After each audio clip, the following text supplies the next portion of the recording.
നോമ്പനുഷ്ഠിക്കാൻ പ്രയാസമുള്ളവർ ഫിദിയ നൽകേണ്ടതുണ്ട്, അഥവാ മുദ്ദ് കൊടുക്കണം. ഉദാഹരണത്തിന്, ഗർഭിണിയോ മുലയൂട്ടുന്നവളോ കുഞ്ഞിന് പ്രയാസമാവുമെന്ന് കരുതി റമദാൻ നോമ്പ് ഒഴിവാക്കുകയാണെങ്കിൽ ആ നോമ്പ് പിന്നീട് ഖളാ വീട്ടുകയും ഓരോ നോമ്പിനും ഒരു മുദ്ദ് വീതം ഭക്ഷ്യധാന്യം നൽകുകയും ചെയ്യൽ നിർബന്ധമാണ്. നേരെ മറിച്ച് കുഞ്ഞിൻ്റെ പ്രശ്നമല്ല, അവളുടെ മാത്രം പ്രശ്നമാണ്, അഥവാ ഈ സമയത്ത് നോമ്പെടുത്താൽ അവൾക്ക് ബുദ്ധിമുട്ടുണ്ടാവും എന്നതുകൊണ്ടാണ് ഒഴിവാക്കിയതെങ്കിൽ മുദ്ദ് നൽകേണ്ടതില്ല, നോമ്പ് ഖളാ വീട്ടിയാൽ മാത്രം മതി. വാർദ്ധക്യം അല്ലെങ്കിൽ സുഖപ്പെടുമെന്ന് പ്രതീക്ഷയില്ലാത്ത രോഗം എന്നിവ കാരണം നോമ്പൊഴിവാക്കിയതാണെങ്കിലും മുദ്ദ് നൽകണം. മറ്റൊന്ന്, ഒരു റമദാനിൽ എന്തോ കാരണത്താൽ ഒരാൾക്ക് നോമ്പ് നഷ്ടപ്പെട്ടു. അടുത്ത റമദാനിന് മുമ്പ് അവനത് ഖളാ വീട്ടണം, നിർബന്ധമാണ്. പക്ഷേ വീട്ടാം എന്ന് കരുതി പിന്തിച്ചു പോയി, അടുത്ത റമദാനായി. ഇനി എന്തു ചെയ്യും?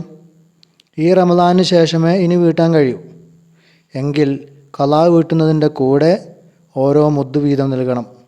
എത്ര റമദാൻ കഴിഞ്ഞ ശേഷമാണോ വീട്ടുന്നത് എങ്കിൽ ഓരോ റമദാനിനും മുദ്ദിൻ്റെ എണ്ണം കൂടിക്കൊണ്ടിരിക്കും. എന്താണ് മുദ്ദ്? മുദ്ദ് എന്നത് ഒരു അളവ് പാത്രമാണ്. 800 മില്ലി ലിറ്ററാണ് അളവ്, തൂക്കമല്ല. കാരണം പല അരിയും പല തൂക്കമായിരിക്കും. പ്രധാനപ്പെട്ട ഒരു കാര്യം, ഇത് കൊടുക്കുന്ന സമയത്ത് ശ്രദ്ധിച്ചില്ലെങ്കിൽ നമ്മുടെ ഫിദിയ മുദ്ദ് വീടില്ല. ഒരിക്കലും മുദ്ദ് മുറിച്ച് കൊടുക്കാൻ പറ്റില്ല.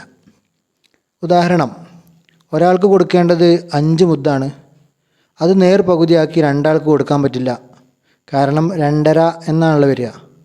അതിൽ 2 മാത്രമേ പരിഗണിക്കൂ, അര പരിഗണിക്കൂല.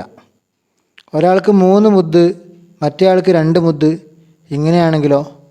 അങ്ങനെയാണെങ്കിൽ കുഴപ്പമില്ല, കാരണം അവിടെ അര എന്ന പ്രശ്നം വന്നിട്ടില്ല. അപ്പോൾ ഒരു മുദ്ദ് കൊടുക്കുന്നത് ഒരു വ്യക്തിക്ക് തന്നെ ആയിരിക്കണം എന്നർത്ഥം.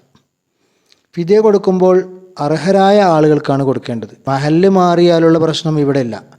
കാരണം സക്കാത്ത് കൊടുക്കുമ്പോൾ ആ മഹലിലുള്ള ആളുകൾക്ക് തന്നെ കൊടുക്കൽ നിർബന്ധമാണ്, വേറെ മഹലിലേക്ക് കൊണ്ടുപോയി കൊടുക്കാൻ പാടുള്ളതല്ല.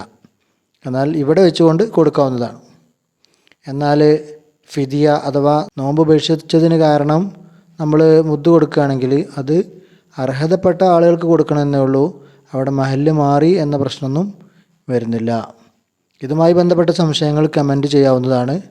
അല്ലാഹു തആല നമ്മുടെ ഇബാദത്തുകളെല്ലാം പരിപൂർണ രൂപത്തിൽ സ്വീകരിക്കുമാറാവട്ടെ. ആമീൻ. അസ്സലാമു അലൈക്കും വറഹ്മത്തുള്ളാഹി വബറകാതുഹു.